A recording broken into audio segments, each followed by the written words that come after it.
Hello, everyone. My name is Georgi, and welcome to our really super interesting webinar on super interesting topic, which is studying computer science and information engineering in Germany. Yeah, it's really super interesting because we already have 18 attendees here and already some viewers on Facebook, which looks really great. Thank you guys for tuning in, and I'm sure it will be really interesting webinar. And I don't want to really take off lots of your time because I'm the least interesting person today. We have lots of interesting people with important information to share with you. We have 4 programs being represented today. So I will just quickly introduce to you the agenda. Let me quickly share with you my screen. So yeah, here's the topic. And here are our special guests today. So we have 2 guests from Technische Hochschule Rosenheim, Professor Dr. Franz Perschl and Ms. Lisa Göbl, who will be talking about presenting master's program in engineering sciences. Then we will move to FAU Erlangen-Nürnberg, and we have Joanna Kudanowska. She will also present a program on a master level in advanced signal processing and communications engineering. Then from Hochschule Bonn-Rhein-Sieg, we have Iman Awaad, and she will talk about, again, master program in autonomous systems. And we'll close with the Deggendorf Institute of Technology with Professor Dr. Helena Liebelt and master's program high performance computing, quantum computing. So just for your information, dear attendees, and I see already the first question in the Q&A, so one person already knows how to use it. You are not able to use the chat today. However, you are more than welcome to use the Q&A button and Q&A section, which you can see in the bottom part of your Zoom interface. And this section is always open, I mean, throughout the webinar. And you can send your questions whenever you want. And either our guests will get back to it as soon as possible, or I will also monitor. I'm also monitoring the Q&A, and I will collect all questions that have been unanswered, and we'll have a brief live Q&A session towards the end of our webinar when our guests do their presentations. Okay, so let me now move to our first guests. To Rosenheim Technical University of Applied Sciences. You can see where it's located, in very, very south of Germany. And as I said, we have 2 guests, Professor Dr. Franz Perschl and Ms. Lisa Göbl. Let me stop sharing my screen right now and invite our guests to the floor. Thank you, Georgi, for this kind introduction. I'm sorry for my scratchy voice, but I'm currently suffering from a corona infection, so I have to stay here in my isolated small home office. Let me share my screen to you. I would like to introduce our master's degree in engineering sciences, and first of all, well, here it works. First of all, I would also introduce me. It's Franz Perschl. I'm responsible for this program, but I'm not the only one. We have several other persons working here, and the most important one, Mrs. Göbl, will introduce herself a little bit later. She will show you the second part of this presentation. She's the program coordinator, and normally your first contact with our university and our program. So some main features, maybe. Well, we are talking about electrical engineering today, but this master's program is a Master of Engineering with one specialization, which is electrical engineering, which I will show you in a few minutes. Some general remarks. You study normally for 3 semesters here if you do it in full time, or 6 semesters if you want to study in part time. This is mostly of interest for local students. You will earn 30 credit points in each semester, and you can start our course or the master program in each semester, meaning 2 times a year. We started the winter term around October the 1st, and also in the summer term, mid of March. The complete program is taught in English, and there are no additional fees, with one small exception. For the student union, you have to pay about 75 euros, I think, each semester. So here is what I said before. We have this 3 specialization areas. One is electrical and information technology, but there are also some fellow students then which study mechatronics or mechanical and plastics or polymer engineering. Probably this is the most important slide in my presentation here. I will stay a little bit at this slide.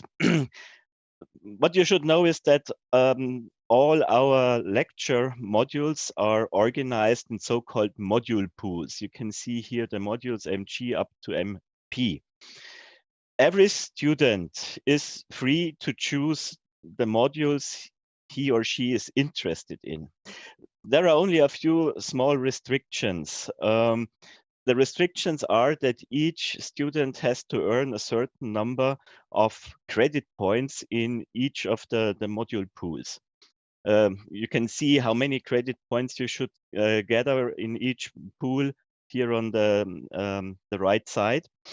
Most of our modules will give you 5 credit points. So that means that, for example, in this MG pool, you have to attend only 2 lectures and of course pass the exam for that, and then that's enough.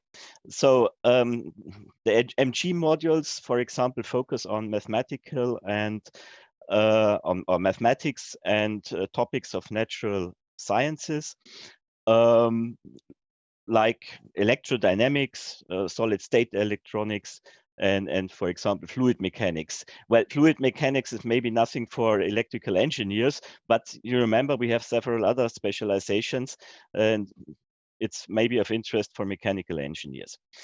So we have, I don't know exactly, 5 or 6 modules available in this pool.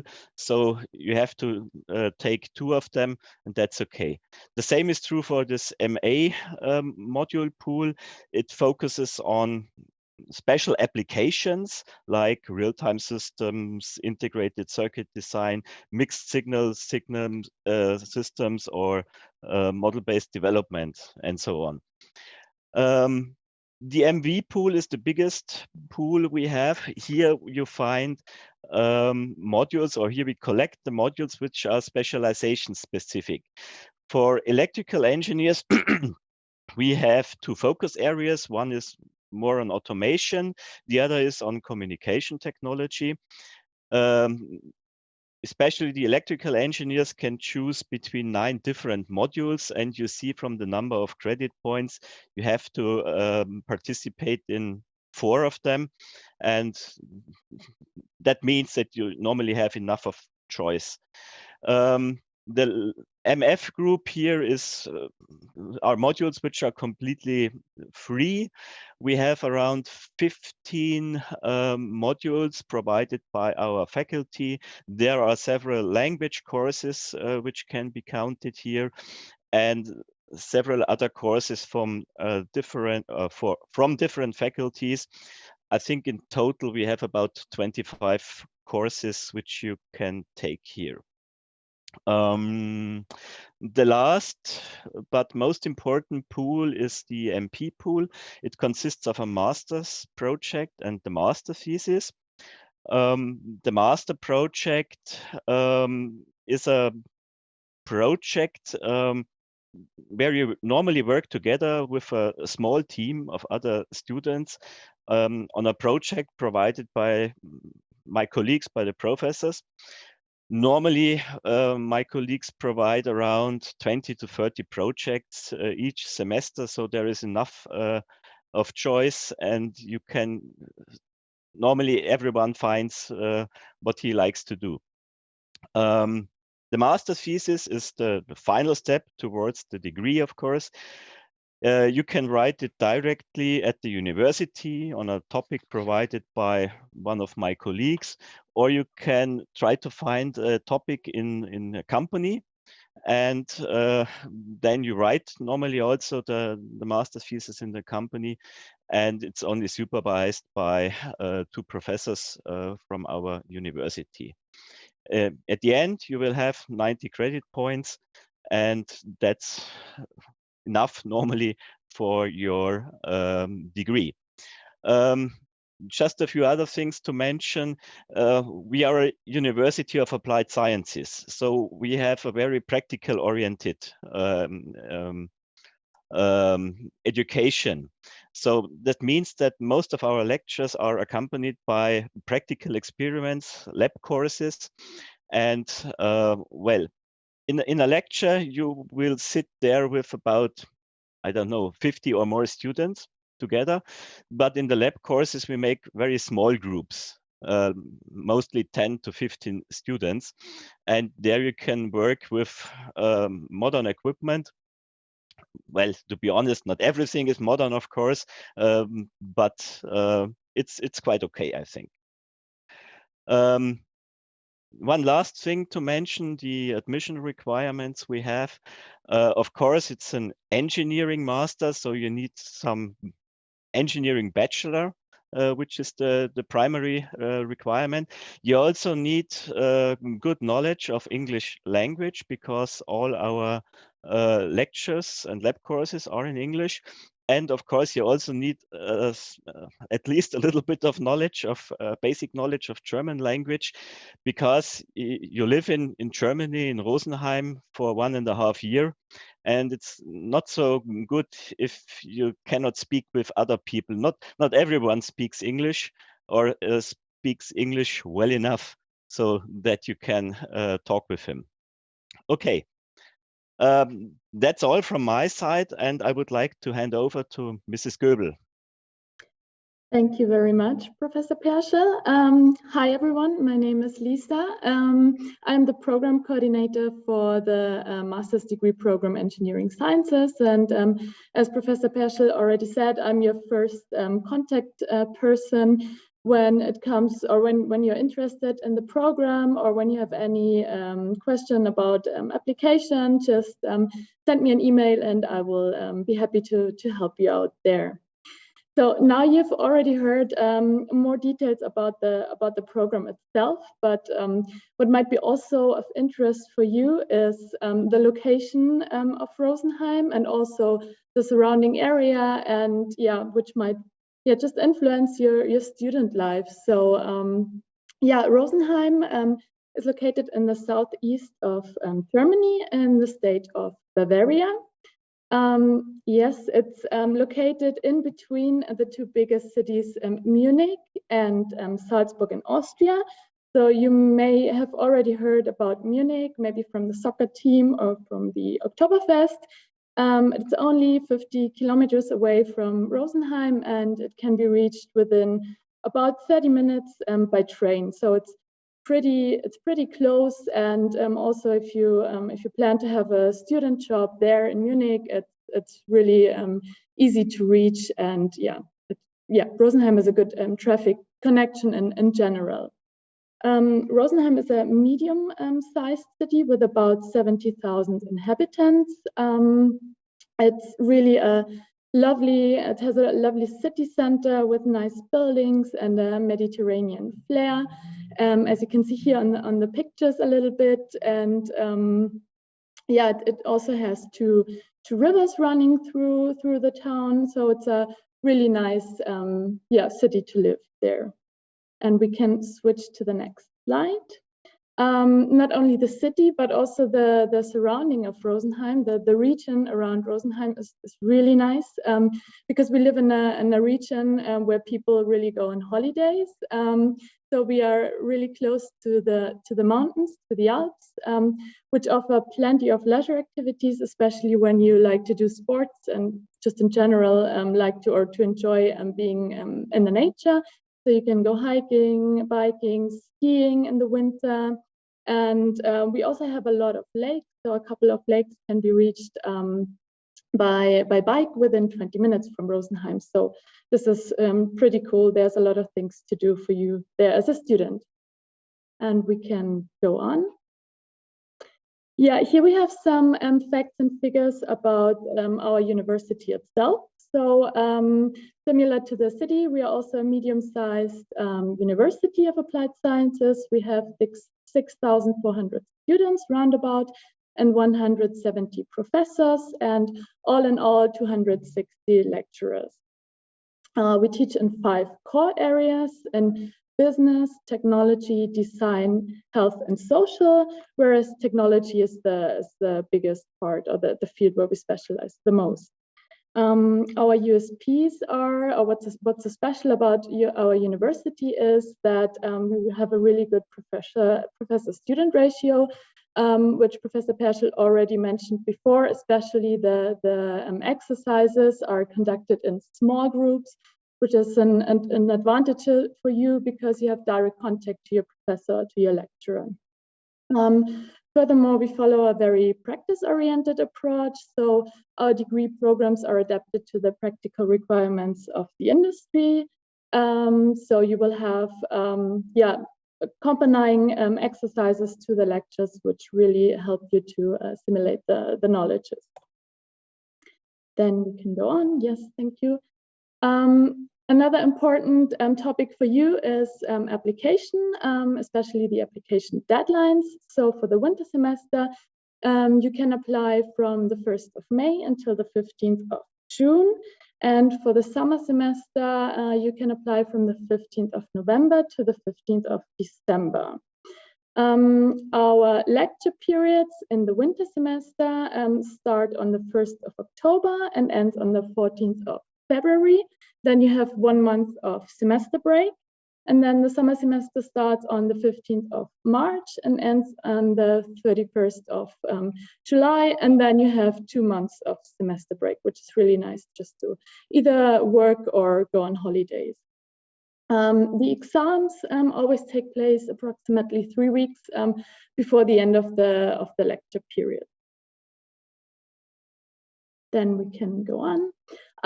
We would like to additionally show you some services which we offer to international students, because when you go to another country, you're new to everything, so we try to help you as much as possible.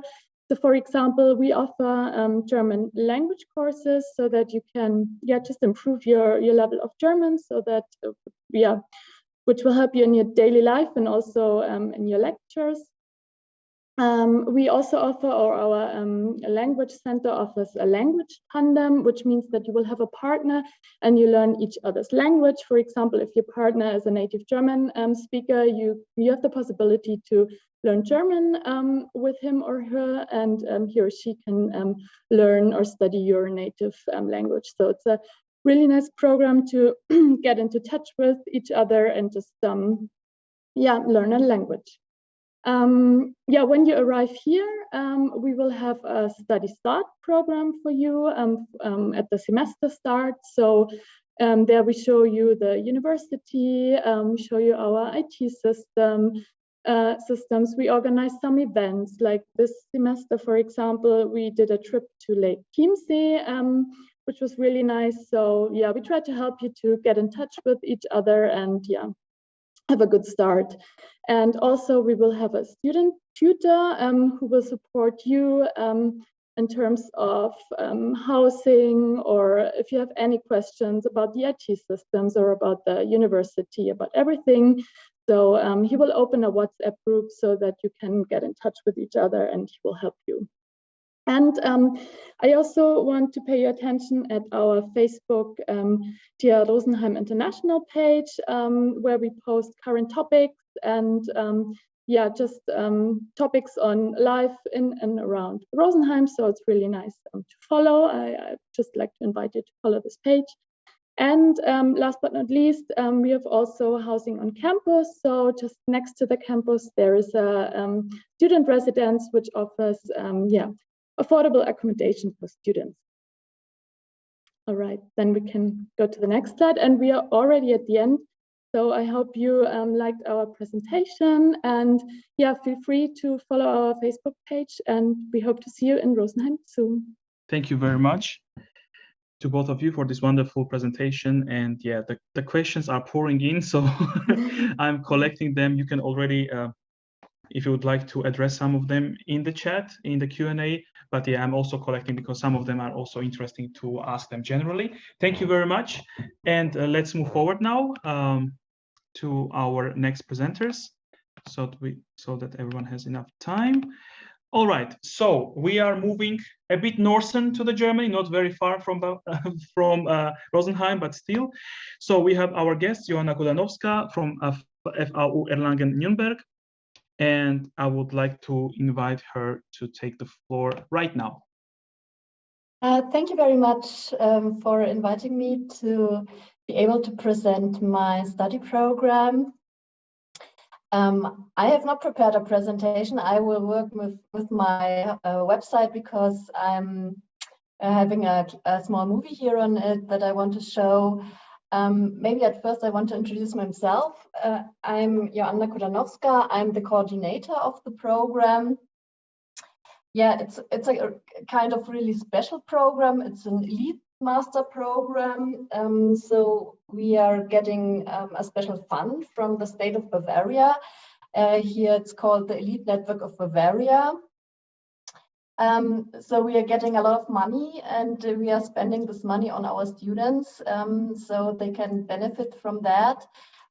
One special thing is that we are, for example, offering small scholarships. We are hiring our students as student assistants so they can earn some monthly money and they can at least spend this money on their personal savings and on their cost of living. So I think this is one of the big advantages that we have. As you can see here, our program is designed for students from bachelor degrees from electrical engineering, from communications engineering, from computer science, and of course from closely related disciplines. Maybe you have seen it from the name of the program. Of course, it is focusing on signal processing and communications. And we have subjects in it like information theory, coding, statistical signal processing, machine learning, mathematical optimization, game theory, and also some kind of artificial intelligence. But I will show you the curriculum later on. Now I will start the movie and I will give you some more information about the program. Okay, so we are starting in the winter semester. Our program lasts 4 semesters. We are starting with a kickoff seminar. So we are going to the castle of Nuremberg and spending 4 days there. We're having a seminar there on intercultural competences, on self-management, on scientific writing. And the most important thing that our students are meeting their mentors there. So we do have a speed dating, and I think our mentoring program is one of the best things about this elite program, because we are bringing excellent students and excellent professors together. For example, this guy is Professor Schober. He's really a big shot when it comes to communication. So he's a highly cited researcher, one of the most famous professors when it comes to mobile communications all over the world. And a student can has his as a mentor. So in this kickoff meeting, we are bringing the professors and the students together. There is a speed meeting, so every student can choose his own mentor there. Another special event that we do have is the winter school. So after the winter semester, we are going with our students to another castle here in Bavaria and spending a week there with them. And there they have some seminars on project management. So we want to teach them also some economics and business. And the third special event that we have is a summer school in the mountains of Italy. And in this summer school, they're working on engineering topics. Yeah, as you can see here again on the pictures, we are very small study program. We are very closely related to the students. We are admitting about 15 students per year. So half of them are Germans, half of them are internationals. So these are again pictures from the speed dating. Here you can see Annika. So she's a student from the first batch. She's doing her PhD right now. She did a very nice project on audio signal processing. She went also to Yale University, where she was sent by her mentor. So as I already mentioned, the mentoring program is something that students can benefit from. And it's a huge advantage within our study program. Yeah, these are pictures from the summer school in Italy. So it's 2 weeks of summer school, and what you can think is that the students they are working in project groups. Here you have some impressions from Erlangen. So this is the view on our campus. This professor was especially hired for our program, a specialist on machine learning. Okay, now I want to continue with the curriculum. So I will share my screen again with you. Okay. So this is our curriculum. I mentioned already a few subjects. So of course, information theory, statistical signal processing is a part of it. Then maybe what is interesting is also this subject here, it's game theory with applications to information engineering. And we are very proud that Professor Grimm is joining our team here. Professor Grimm is one of the wise women for economics here in Germany. She is consulting the German government. So she's also a really big shot when it comes to her special fields of interest. And she's giving this lecture. And as I said, we are very proud to have her in our program. Maybe another lecture that I should mention is here, the selected topics in ASC. This is also a very nice lecture that we do offer. We are inviting very famous professors every year. For example, this year we do have Anthony Ephraimides at our university. He did his PhD in Princeton University. And all the professors that we had so far are written standard books.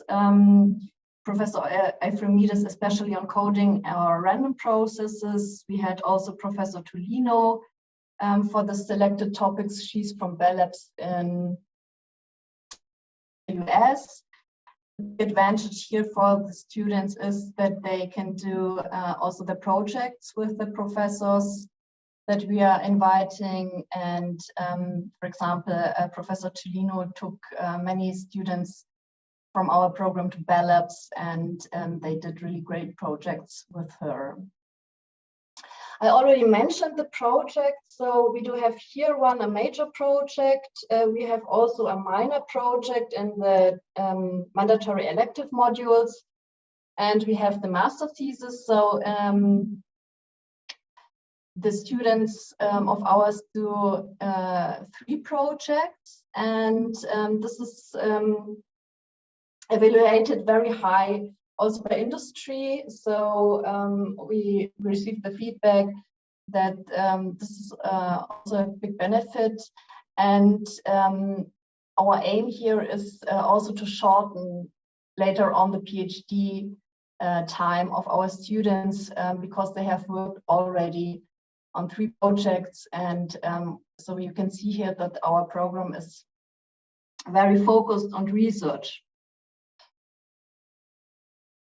So maybe what I can mention as well is that we do have also integrated the international audio labs to our program. So this is where MP3 was invented. They received a lot of money and are collaborating now with us. So if you're interested in audio signal processing, I think Erlangen is the best place to be. Maybe you have seen it already on our website. We, accordingly to the Shanghai ranking, we are ranked first among German universities when it comes to telecommunications. So I've mentioned it already, our professors offer very high quality of teaching. We have many professors that are IIIE fellows, IIIE reviewers, and that's our aim. So we want to bring excellent students together with excellent professors. Yeah, I think I have talked enough and I gave you a good impression about our study program. And you're highly invited to join us and to apply for our program. And you can address me anytime. I'm glad to answer your questions. And please have a closer look on our website. I think you will find much more interesting things there. And I would love to have you here in Erlangen within ASC. Thank you so much. Thank you very much, Joanna. Yeah, you really left a really nice impression, I would say, from my side. And yeah, as well as I said to Ms. Göbl, you can also, if you would like to go to the Q&A section and already address some of them. But anyways, I will address all the questions also towards the end of our webinar, as I said. And now let's move forward. So let me present you our next guest. And our next guest is already, we moved to the more western part of Germany, and we have our guest from Hochschule Bonn-Rhein-Sieg, Iman Awaad, and she'll present a program, master's program in autonomous systems, and she can take the floor right now. Thank you very much. I'm Iman Awaad. Thank you very much for the introduction. And I am the coordinator for the program. I'm also the study advisor, but perhaps equally important is that I'm an alumna of this master's program. So I joined in the winter semester 2005, and upon graduation, I started a position with the program and since 2008. So I've been here for quite a while. And the program is actually one of the premier programs in autonomous systems in Europe, in all of Europe. So the first intake was in the winter semester 2002. So in the autonomous systems group, that's all the professors, the staff, and well, to a large part, some of the students as well. We conduct cutting edge interdisciplinary research to enable, the intelligence necessary for robot autonomy, and in particular in dynamic environments. So it's not so much the hardware and all of this, it's really focused on if we want robots not to be teleoperated or to have some kind of intelligence to be autonomous, what kind of intelligence is that and how do we make it happen? And the way that we make it happen is to develop, explainable, trustworthy, dependable systems by leveraging artificial intelligence research. And so you see that the focus really is on the computer science part of robotics. So we are a 2-year program, 120 ECTS in total. It's a master's by research, and this means that at least half the credits, half of these 120 credits are coming from project work, so hands-on work. And this makes us really very, very competitive and makes us very attractive to companies and industry afterwards. Same for PhDs. So the lectures are complemented by these R&D oriented enterprises. And in the final semester, obviously you have the master's thesis and a defense. So it's quite good. We are certified and we have a target student body of around 25 per semester because we do have 2 intakes. You can join us in the winter semester or in the summer semester. It's all good. So where do the rest of my colleagues go after they graduated? Well, alumni, you can find them all over the world, obviously. And these are some of the companies where you'll find them. Obviously, they include the big names as well, both here within Europe, across to the US. We even have, alumni in Japan working there. So everywhere you can imagine. And it's not just limited to robotics companies or industry, shall we say, but also to universities and research institutes. So a lot of them go on to, so we have a lot of people, actually a large number of our students who take on this, really enjoy the research and go on to continue doing research after they graduate, whether as PhD students or as researchers at institutes. Some of them have even become professors, like Ronnie Hatanto is now a professor. He's from the very first batch.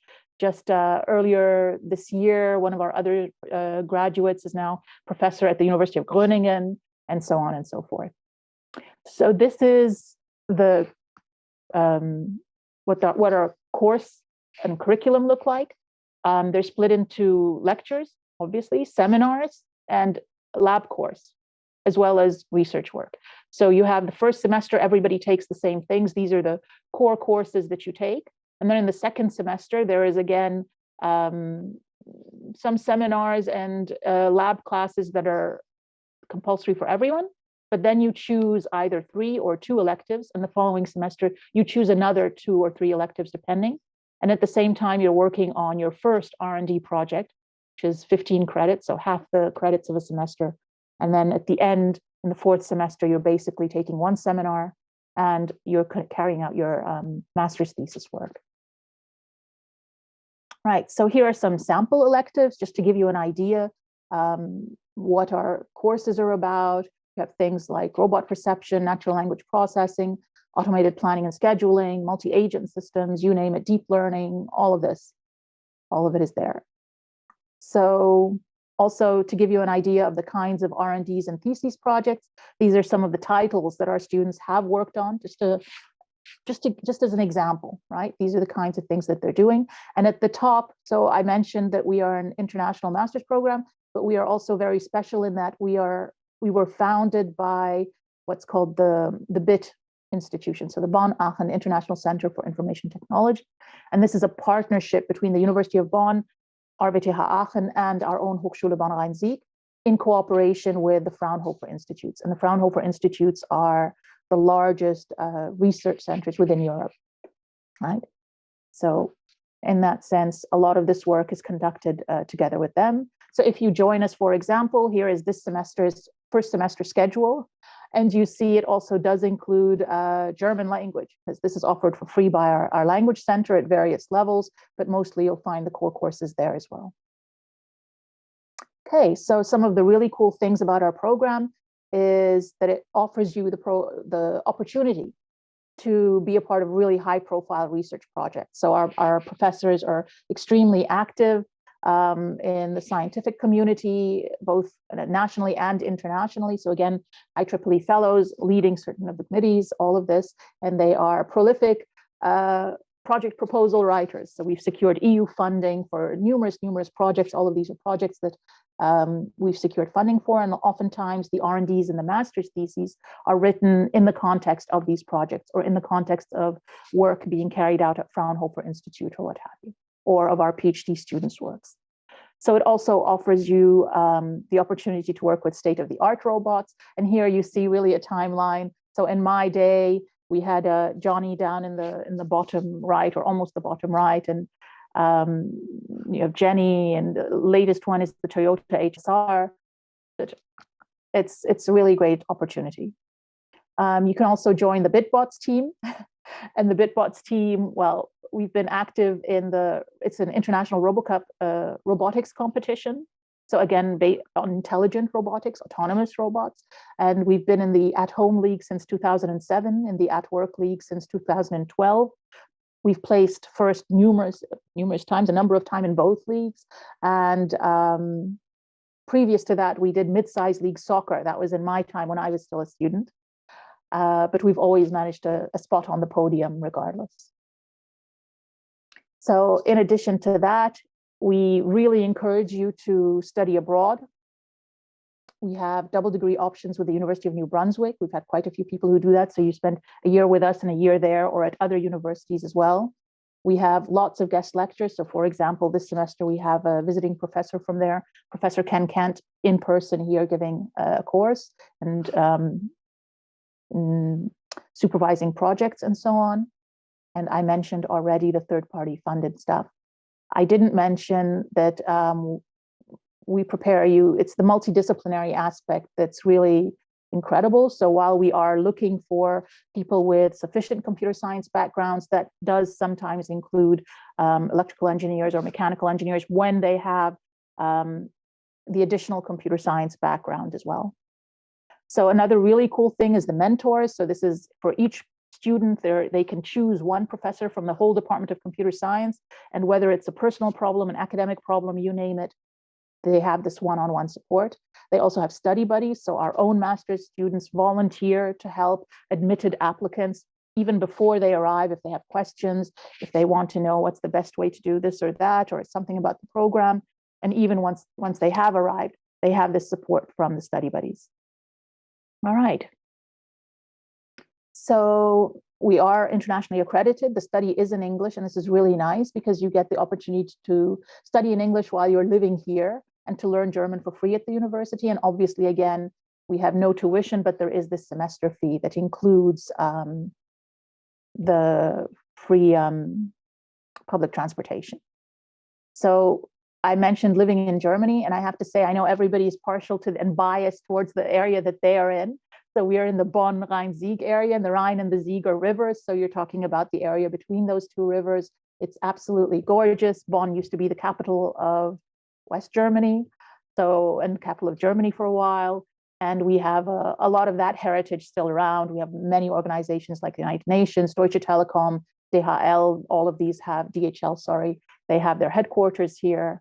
It's a really beautiful area, very mild winters, and it's central. It is so close and easy to go anywhere around Europe, Paris, Brussels, Amsterdam, Berlin, you name it. It's very, very central to that.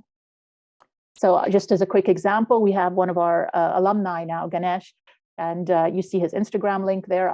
This is when he joined us in the winter semester 2019, before COVID, just before COVID, and you see he's out and about everywhere, Cologne, everywhere else with his semester mates and colleagues. And you see the last Christmas market before COVID and all of this. And very quickly, you start to notice that the photos are much more on his own than they were before during the pandemic. But you see the student life while he was here. It's very, very nice. So I mentioned that we are internationally accredited. So other services is the Language Center, and they don't just offer English, or German even, but lots and lots and lots of other languages, Arabic included, for example. In addition, we also have the writing clinic, and this is really great. They'll take a look at your piece of writing and show you, these are some of the mistakes you're making, so that the next time you're sitting down, you take that into consideration, and it really improves the writing process. So both in English and in German. So something quick about the university. We have 3 campuses, 5 departments in total. We're a relatively smallish university of applied sciences at 9,000 students. Yeah, lots of partners. Everybody here is really, really friendly and really helpful, and everybody is there to help you get along. So in terms of applying, what are we talking about? Well, we do have around 25 places per semester, and again, two intakes per year. And there are different deadlines depending on whether you need a visa to study with us in Germany, or whether you come from a country that does not require a visa to study. And for that reason, you have the two different deadlines. But the 3 basic requirements that are stated in our examinations committee, in our examinations, Prüfungsordnung, yeah. In our examinations rules are that you need a first degree with at least 50% computer science. And this is always a bit tricky to judge, but we have no application fee. So we always encourage people to apply if you're uncertain. Obviously, if you have an engineering degree, you have a lot of the math also counts, and so on and so forth. But things like data structures and algorithms, some kind of programming languages, this would really be helpful. This is what we're looking at, so that we know that you have everything it takes to succeed once you're here. The other thing is a GPA, so 2.5 or less on the German scale, and obviously proof of English language proficiency, so it's B2+, so upper B2. So for example, in the IELTS, that would mean greater than band 6.5. So something about the Bavarian formula, you probably find it elsewhere, but just in case, you can always look at it here on the video. And finally, there are exceptions. So we don't take letters from the university, but there are exceptions. For example, if you got your bachelor's degree somewhere in the US or the UK or what have you, or if you got a degree at another English language degree program in Germany, then you are exempt from providing proof of English language proficiency. So these are the documents that you need to provide, and we're basically looking at whether you have enough CS content based on your degree and your transcript, also your CV. You can use that to highlight some things, letter of motivation. And for us, the CV and the letter of motivation are also very, very important. We want to make sure that you understand what the focus of the program is, that it's not so much the hardware aspect of robotics as it is the computer science aspect of robotics. Okay. So here are some of the deadlines. So the summer semester starts September 1st, the winter, summer semester starts in March, the winter semester in September 1. But the lecture period is just part of those 6 months in between. And I'll leave that there for you to look at. You can always look it up online, but these are our dates. And if you do not require a visa, you see that the application period is much later, right? And we have much earlier deadlines for our applications, just to make sure that everybody has enough time to secure their visa and they're not missing classes because they're still waiting for their visas. So for example, very quickly, if you have this, this is the academic calendar from 2021, and the winter semester started already in September, but the application window for the following winter semester opens in November. So if you want to study in September 2022, you were already applying, starting the winter semester starting November 2021, all right, until January. And the same goes for the summer semester. And basically, you'd go to the application portal of the university. You can change the language down at the bottom. It's perfectly hidden, which is why I've highlighted it here. And then simply choose that you're applying for a master's program, and you'll find there whether you need a visa or not, what is what. Create an account and you move ahead. So just a simple example of what you have to do once you're applied, and sending in your documents and so on and so forth, all the way through the lectures and the examinations and everything. So funding, we don't have scholarships ourselves, but there are lots of resources on the website where international students can find scholarships or can apply for them and so on. Also something about finances and stipendiums for the Department of Computer Science. So I hope that this has been helpful, and that our program, as well as our community, is one that you would be happy to spend 2 years with while you pursue your degree, and hopefully for a lot longer as an alumni. We are a very tight-knit group of people, and we really hope to have you with us. So I mentioned our top-notch faculty and staff, and how they and our student body are active, connected, and highly motivated. And here you see a perfect example of that. So we work hard and we party hard. And questions, just let me know, and I'll look at the chat and see if there's anything there, and some extra links right before I finish. Thank you. Thank you very much. It was really impressive. Thanks for all the really important information, and it was quite clear what you take into account during examination. I mean, when you choose the applicants, and also you noted about GPA and scholarship issues. So I just in case, because it will be important for everyone, I linked some information about GPA calculators, because it's always problematic for international students to know how it looks in Germany, and also some link to the scholarships, external funding, from where they can get it to study in one of the programs. So thank you very much, and let's move further now, and let me also introduce our last guest, but of course not least. It's from Deggendorf Institute of Technology, Professor Dr. Helena Liebelt. So we are going back again to Bavaria. And yes, let me stop sharing the screen. And the floor is yours. Thank you very much. First, thank you for the introduction and the invitation, obviously. I'm going to share with you a presentation, and I hope you can see that now. So first of all, we are basically talking about one of the most innovative things informatics has to offer right now. We are talking about quantum computing, right? So if you think about quantum computing, quantum theories have been on, in the sciences for like forever, and quantum computing has been talked about for over 50 years. But the actual developments, the exciting developments, have happened since 2010, around 2010ish, with the highest peak around 2019. So what happened is basically Google, in this case, has run an experiment on quantum supremacy. And what they found out is basically that quantum computing is real.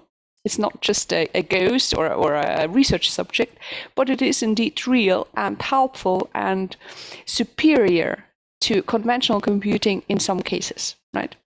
So everybody's talking about that. We are not just talking about it, we're also doing something about it. So what we are doing is we have started the first master's program on quantum computing in HPC in EMEA, which is, I think, kind of awesome. So what we are trying to develop is, or to achieve, is basically build the next generation, to become the experts in the field in this upcoming technology. So quite an awesome thing to do. You see here 3 pictures, myself obviously, but also 2 other people. First of all, Sabine, she is the support person for the course. So in case you have any questions or need any support whatsoever, she is here to guide the students and support the professors and the faculty, so the course runs smoothly. I also have a Professor Faber here on board who is co-leading with me in this course. All right, so welcome to Quantum Computing in HPC. HPC stands for High Performance Computing, and I will come to that in a minute.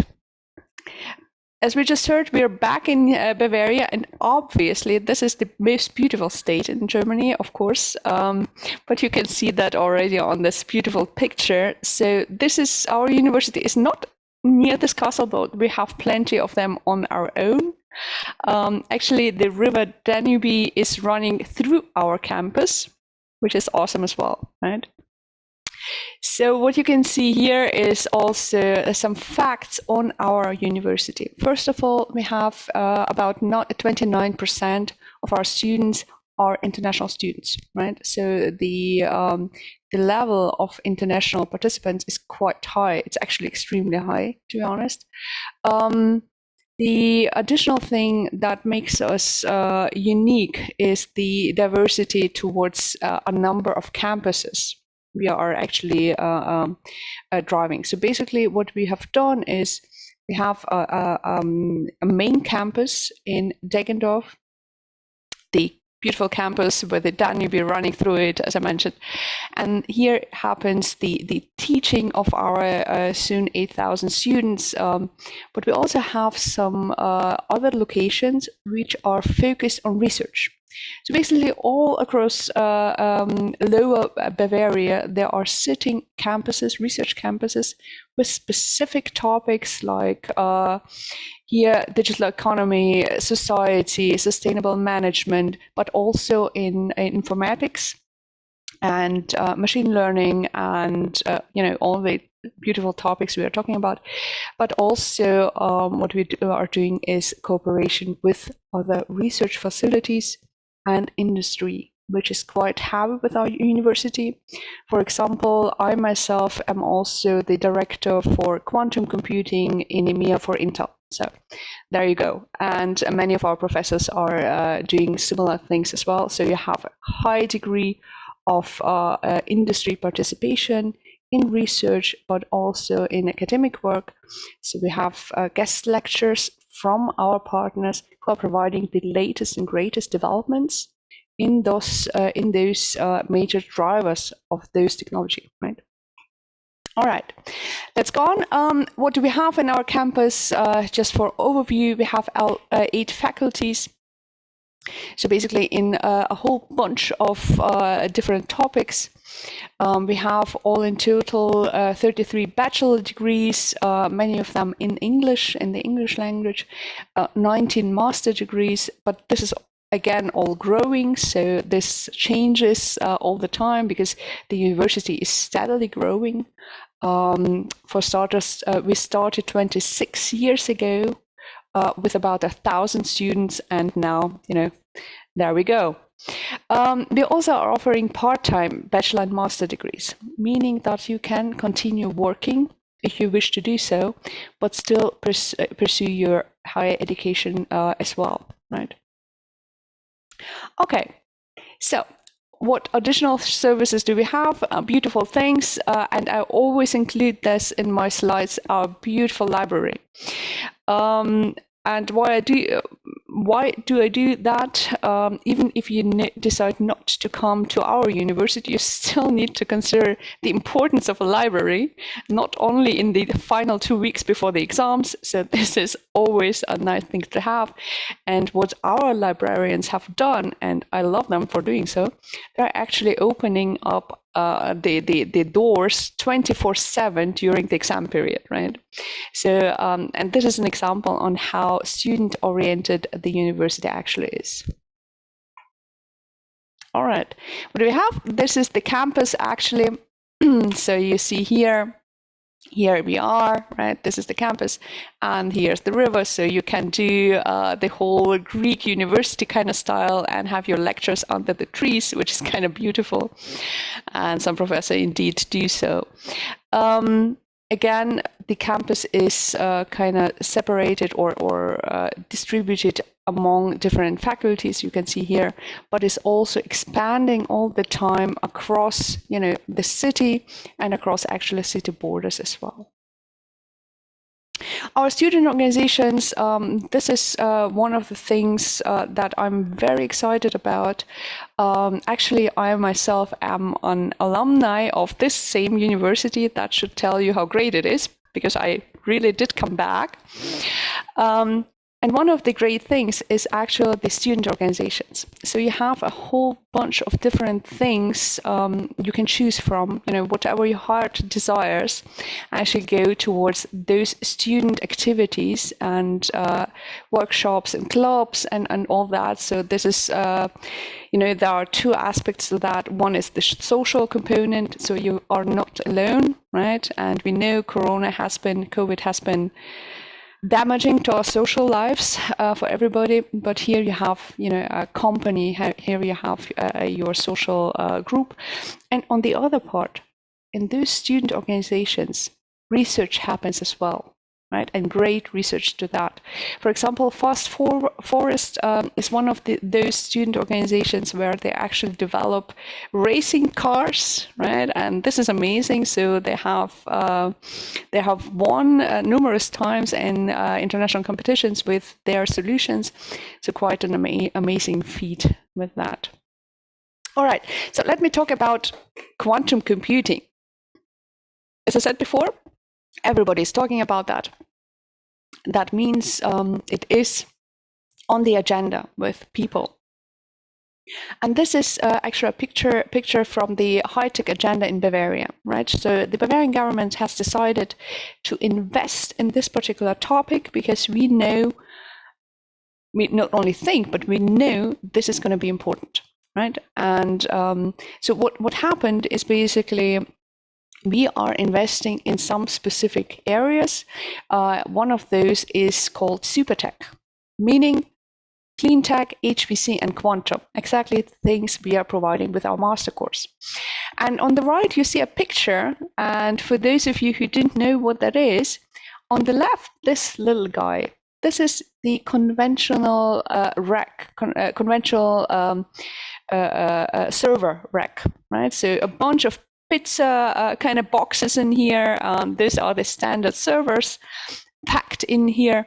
And on the right in here, this is just actually a cooling tower, to be honest, of a quantum system.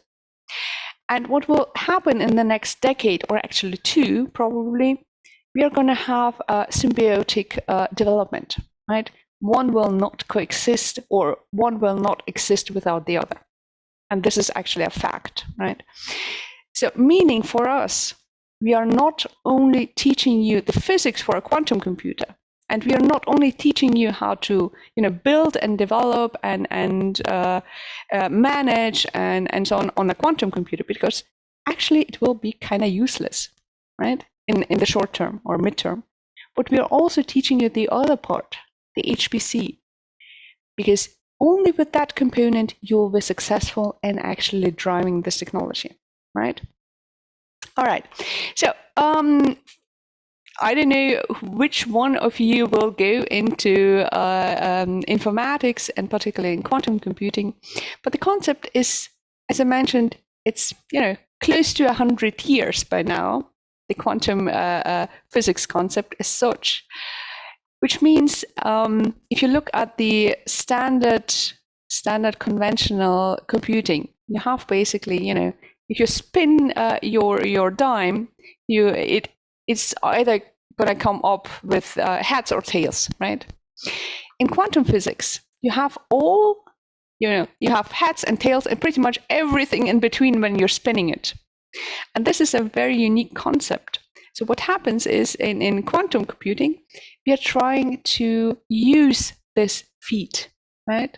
And we're trying to use it and make it usable in actual computing itself.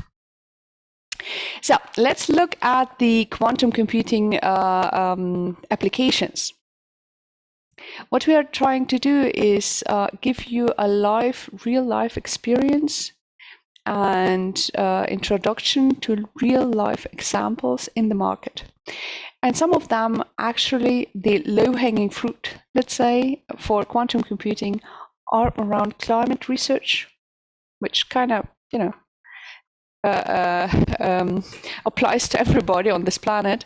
We also have this cryptography, so basically the security part of that, or even the medicine, medical field. There are obviously many more applications like artificial intelligence and so on, but this, in our understanding, will come a bit later up. What you also need to understand is with our master's program, we are not going to build, or we are not going to teach you on how to develop the QPU, the quantum chip. This is not our focus, but we will teach you on how to develop algorithms, on how to develop applications to run on those systems. And let me tell you that coming from a company that has built those chips for over 50 years, if you build a chip, it can be as shiny as it is. If the software is not running on it, you basically have a very expensive door stopper, right? So what you need to do is you need to develop your applications. And you need to do that on time, and you need to make them performant. And this is what I'm going to teach you. All right, so what do you need and how does this course work? It's a master's degree, Master of Science. The duration is 3 semesters, so basically 1.5 years. We started with the course last year in the fall, which means the first master students will be done this coming spring, which is kind of amazing. For the upcoming, for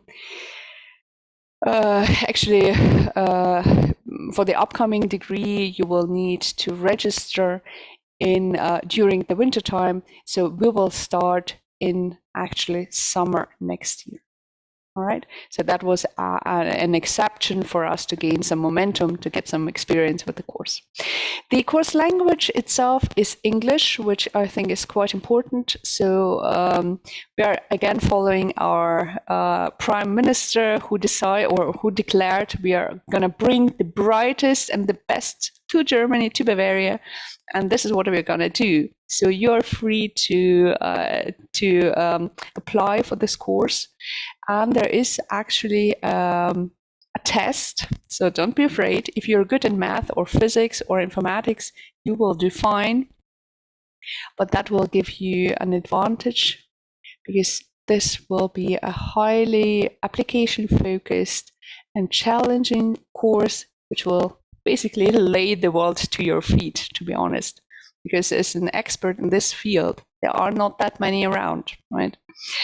All right, so let me look at the other things. Admission requirements, I said before, computer science, physics, technology, math, so those are the bachelor degrees I'm looking for, because this is the basis we are building on.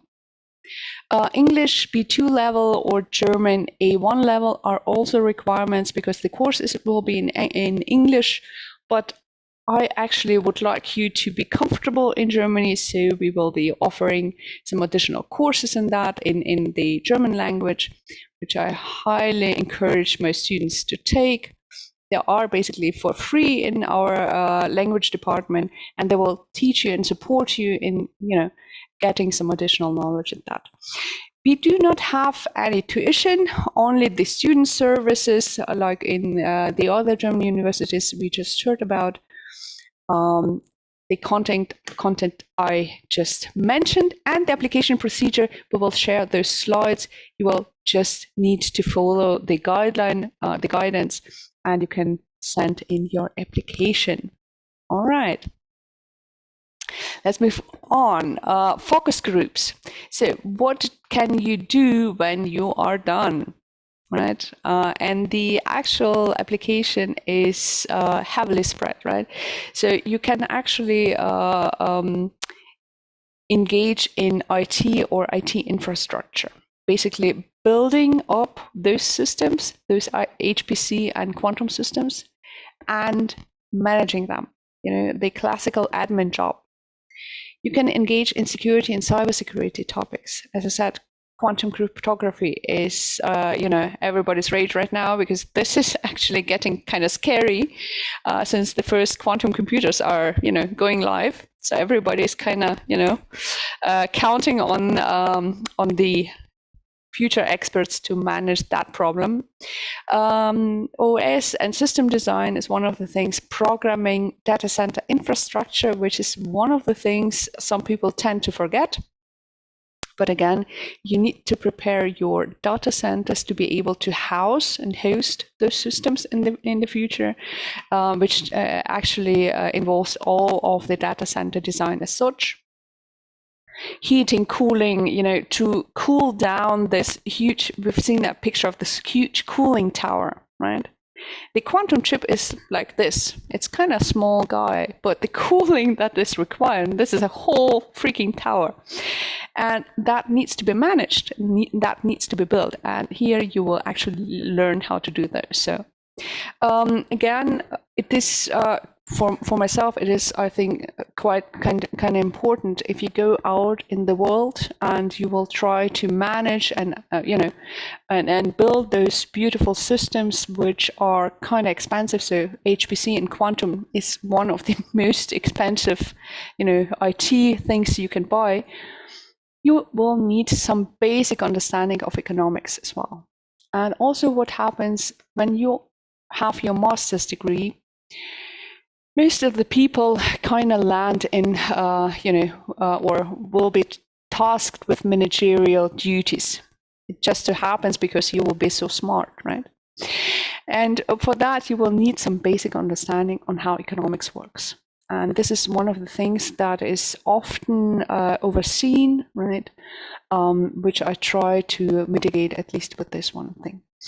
Innovation management is one of the things we are also trying to target, because, if you are starting this this one innovative thing, this course, this area, you will need some understanding on how to manage innovation in the future, because this will kind of blow up in the next couple of years. All right, module overview. Here you have a color coding on how this is actually split. As you can see, a bunch of over 50% is focused around informatics. But also, again, you have the math degrees and physics, which is also extremely heavy in here. But you have to understand this is the foundation. Without quantum theory, without the actual understanding on how basic math works, you will not come far. So you need this foundation, you need this basics to build up the informatics part. General fundamentals is basically, the things I mentioned before on, how to build your data center, for example, or how to manage some specific aspects of a quantum or HPC system. And business administration, and also some specific parts. So the way this course is structured, I just mentioned we will admit students with math, physics, informatics, and general engineering background. When you start this degree, and we only have 3 semesters, which is not much, to be honest. So you have this different backgrounds. The math person probably will need some additional help with physics. The informatics person will need some additional, other topics, and so on and so forth. So what we are doing is actually, with our professors, with our teaching staff, we'll look at each and every one of the students and see what is missing, and try to actually help with the missing parts with the electives. So meaning that you will get what you need to be this kind of rounded professional that is actually capable and able to understand the fullness of the topic. All right, the module overview, we have the hardware design and energy efficiency as one of the key areas, software design and performance optimizations, and system design administration. So those are the 3 main areas. As I mentioned before, we are not going to build a QPU. This is not, this is not the topic, but we will manage the system. We will build the full system up, right, with all those components, and we will actually be able to design and write the applications. All right. So this is applied informatics at its best. And also some 18%, around 80% is interdisciplinary, so basically language courses, economics, all those tools you will also need to be successful in the future, and not just focused on this specific field, right? All right, I don't know how much time I have. I think I'm slightly over. Do we still have 5 minutes? Okay, yes, we can go for 5 minutes more. No worries. Yeah, okay. Okay, I will do it quickly. Thank you very much. So this is just an overview of this, how the semester is structured. As you can see, we are actually starting with the basics on physics and math and, the general competences that needs to be built up. That also include, by the way, the system design and applications. Each and every one of those specifically targeted and tailored for the needs of HPC and quantum, right? And here the selectives I mentioned before. So here we have, and they are actually quite heavily, equipped with ECTS. So 5 each of them with the electives. So here you can actually look into the missing part to make you that round and perfect expert in the future.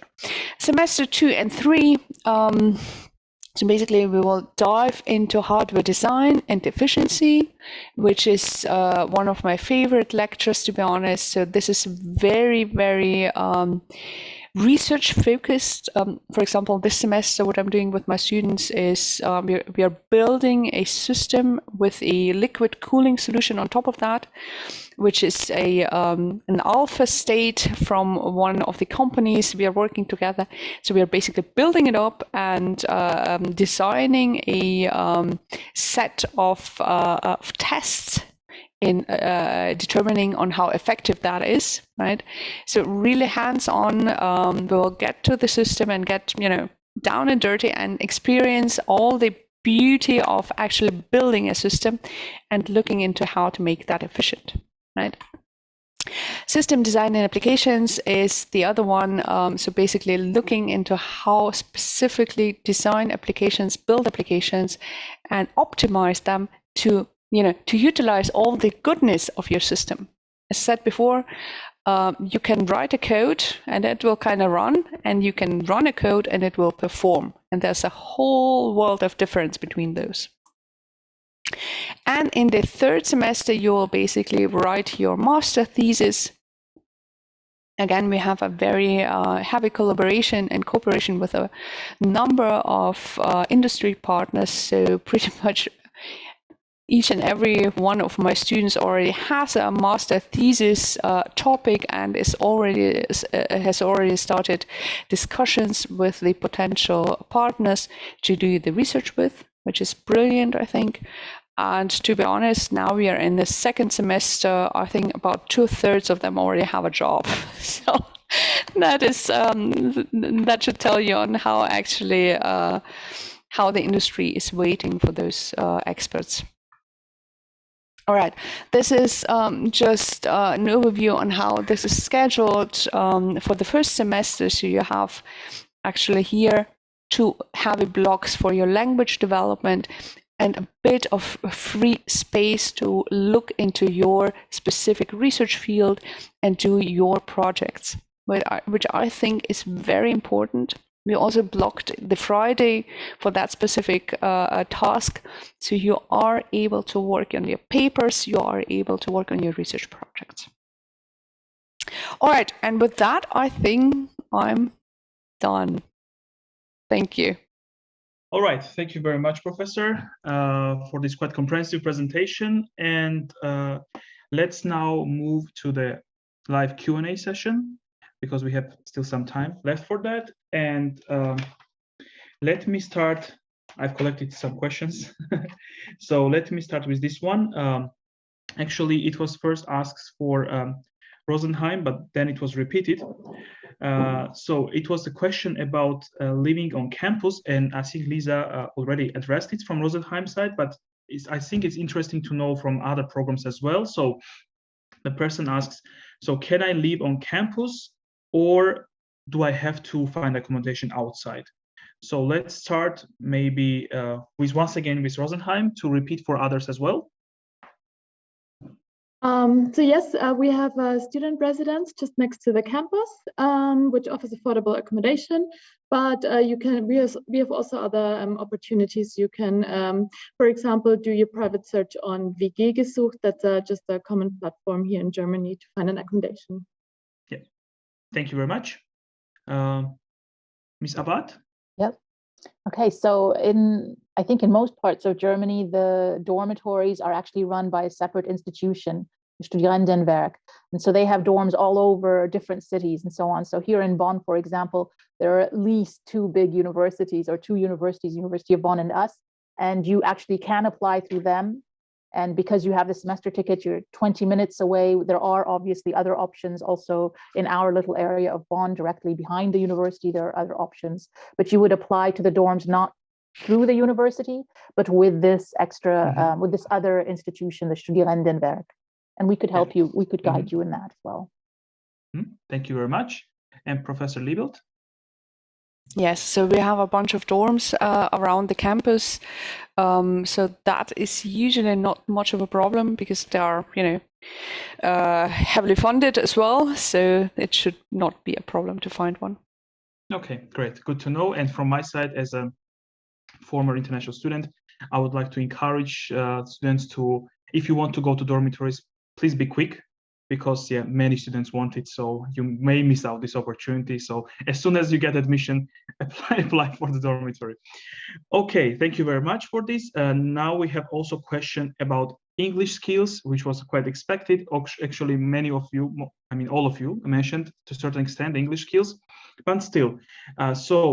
First question, I will have it in 2 parts. So first question is, if I studied in English completely and I'm not a native speaker, will I be exempted from the providing a proof of TOEFL or IELTS, or do I still have to do that? So now let's start maybe with Ms. Awaad. So there are very specific exemptions. So if you studied in English completely and this was a degree here in Germany, then you're exempt. Or if you obtained that degree in a country whose first language is English, so the UK, the US, and so on, then you are exempt. There are a few other exemptions, but in most cases, so if you studied in Egypt or India or somewhere else, you still do have to provide that proof. Okay, yeah, good to know. Thank you very much. Ms. Göbl or Professor Perschl? I think it's quite the same in our university. We have the exemption that students which mother language is English do not need to give a proof, but all other students have to show up the proof during the registration.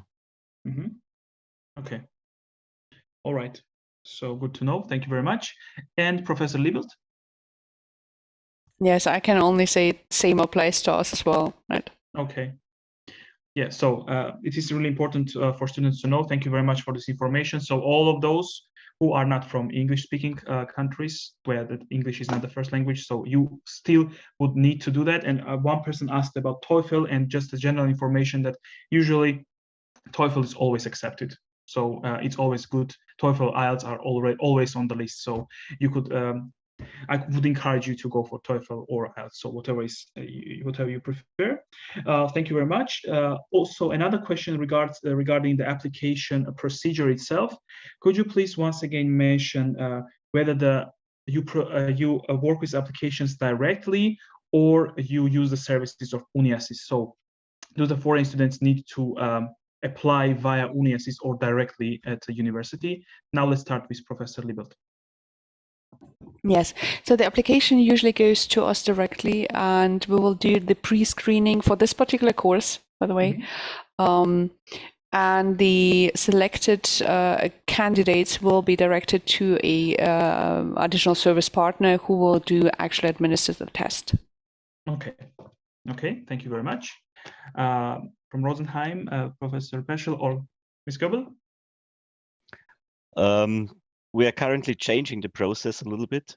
We are using UniAssist for checking the certificates, I think, but students have to apply directly at the university with the result of the UniAssist check. Okay. So it's more about like a VPD thing. Okay. Yes. Okay. Yes. Yes, for those who do not know, first of all, Ms. Awaad also, and then I will explain. It's directly with us. You apply directly with us. The registrar does the pre-check, and then the admissions committee reviews it. Great. Good to know. Thank you very much. Yes, and I will shortly also just send to the students a link to our article on UniAssist, because many of them might not know, some of them. So not to be scared about it. Okay, thank you very much. Another question was like this. So can I transfer from a different country and start it directly from the second grade? So will my credits be counted? Is it possible? I know it's really specific question. You have to take a look at the curriculum, etc. But maybe you would like to add something on that. Ms. Awaad, let's start with you. Yeah, so there is one of the applications or possibilities for applying in the Apollo system, the online portal, is applying to an upper semester. And there you're officially applying to transfer whatever credits are possible. And our examinations board would take a look and say, okay, this and this and this we could transfer, and these not. And it's done like this, but there is a specific application for that. Okay, very good to know. Thank you very much. Ms. Liebelt? Professor Liebelt, sorry. It's all right. So what we will do is we will review the actual curriculum of the topics you would like to be counted, right? So for example, math is not math, right? So it needs to be very specific, and we would take that very serious. So each topic will be reviewed separately. Okay, thank you very much. And Ms. from Rosenheim? I think it's nearly the same process in our university. Okay, thank you. And one more question that I wanted to ask, because it popped up several times. So yeah, this is more of a general question. So the person asked, like, what are the subjects that are crucial for computer science? So yeah, it's a very broad question, but maybe you would like to add something interesting to that. And let's start maybe with Rosenheim. Well, really difficult to answer. You need some skills in computer science, of course. We normally have some requirements, like our own bachelor students can do. So they have basic knowledge about programming. They know different programming languages, but they are no experts, of course. So basic knowledge would be good, or is required. Well, normally in every engineering bachelor degree, you have some kind of computer science knowledges, and that's what we recommend. Thank you very much. Professor Liebelt? Yeah, so in general, I would say curiosity is helpful, right? And a healthy pattern recognition is helpful. But aside from that, I mean, if you come from the areas I mentioned for my course specifically, like math or physics or general engineering and so on, you have the basics already, right? So we can build on that. Mm-hmm. Okay, great. And Ms. Awaad? Yep, similarly. So math, physics, all of this, but that you have to have at least some programming languages, at least. I would say that's really the minimum. Things like data structures and algorithms, software engineering, these are real bonuses to have as well. Okay, great. Thank you very much. And let me take this one question. It sounds interesting to me also. The person asks how we could find students who study the same program to get more information and to share so that they can share experiences with us. I think it's really nice to have this opportunity. So if there is any advice from your side that you would give to this person, I think it would be really valuable. Maybe let's start with you, Ms. Awaad. Yeah. So for us, I would recommend LinkedIn. Because Okay. there you find immediately autonomous systems program. You'll find alumni. You'll find possibly students as well. Actually, quite a few students as well. Yeah. And if you are admitted, if you decide to indeed apply and you are admitted, then immediately within 3 weeks of your admissions decision, you are actually paired up with a current student. So you can really decide if this is what you want and get help in the move. Yeah, thank you. Nice advice. From Rosenheim? Anyone would take this? I can do. So I think LinkedIn is a good hint also for us. You will find some students or alumni there. And also on our following our Facebook International page, we have a community of Master Engineering Sciences students. So this is also a good hint to find some students, exchange knowledge and everything. Great. Thank you very much. And would you add something to this, Professor Liebelt? Yes, there is actually a forum for our students. It's called Ask the Student, right? Where students, the actual current students, are answering questions to potential students. We don't have any new students from my course yet because it's so new, right? But we'll actually look into that. So good point. Yeah, great. Thank you very, very much to all of you for these wonderful presentations and for answering all the questions. Thanks to the participants also for all these questions and for being so much involved. By the way, just for information, I said about UniAssist and the link in the chat, so you can get yourself acquainted with what it is about.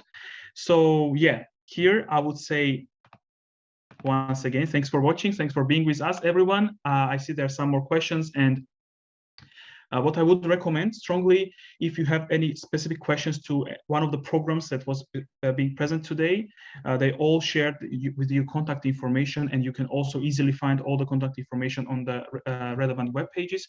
I would suggest you to get in touch with them directly.